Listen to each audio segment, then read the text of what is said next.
Hi, I'm Naomi. Welcome to day 148 of our 365-day Bible reading plan. Today's reading is titled Coping with Pressure to Conform. We'll be reading Daniel chapter 1, verses 1 through 21 in the New Living Translation. During the third year of King Jehoiakim's reign in Judah, King Nebuchadnezzar of Babylon came to Jerusalem and besieged it. The Lord gave him victory over King Jehoiakim of Judah and permitted him to take some of the sacred objects from the temple of God. So Nebuchadnezzar took them back to the land of Babylonia and placed them in the treasure house of his God. Then the king ordered Ashpenaz, his chief of staff, to bring to the palace some of the young men of Judah's royal family and other noble families who had been brought to Babylon as captives. Select only strong, healthy, and good-looking young men, he said. Make sure they are well-versed in every branch of learning, are gifted with knowledge and good judgment, and are suited to serve in the royal palace. Train these young men in the language and literature of Babylon. The king assigned them a daily ration of food and wine from his own kitchens. They were to be trained for 3 years, and then they would enter the royal service. Daniel, Hananiah, Mishael, and Azariah were 4 of the young men chosen, all from the tribe of Judah. The chief of staff renamed them with these Babylonian names. Daniel was called Belteshazzar. Hananiah was called Shadrach. Mishael was called Meshach. Azariah was called Abednego.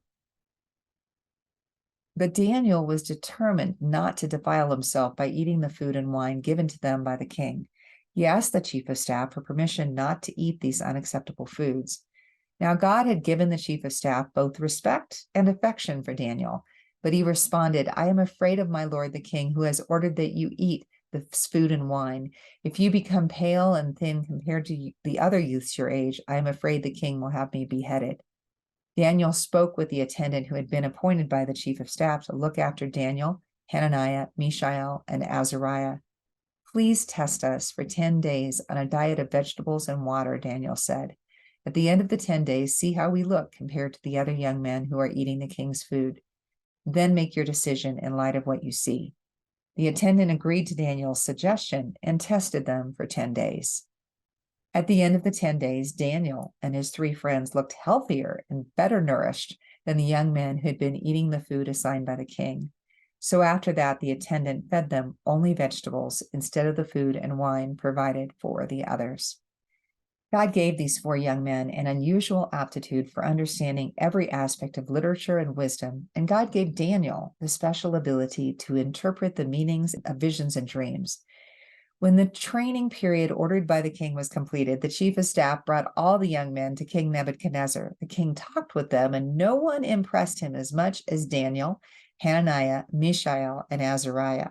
So they entered the royal service. Whenever the king consulted them in any matter requiring wisdom and balanced judgment, he found them 10 times more capable than any of the magicians and enchanters in his entire kingdom.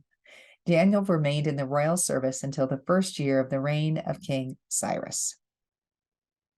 Thanks for joining us for today's reading. And remember, everyone has an invitation to sit at Jesus' table. We hope you'll find your story and purpose in God's story.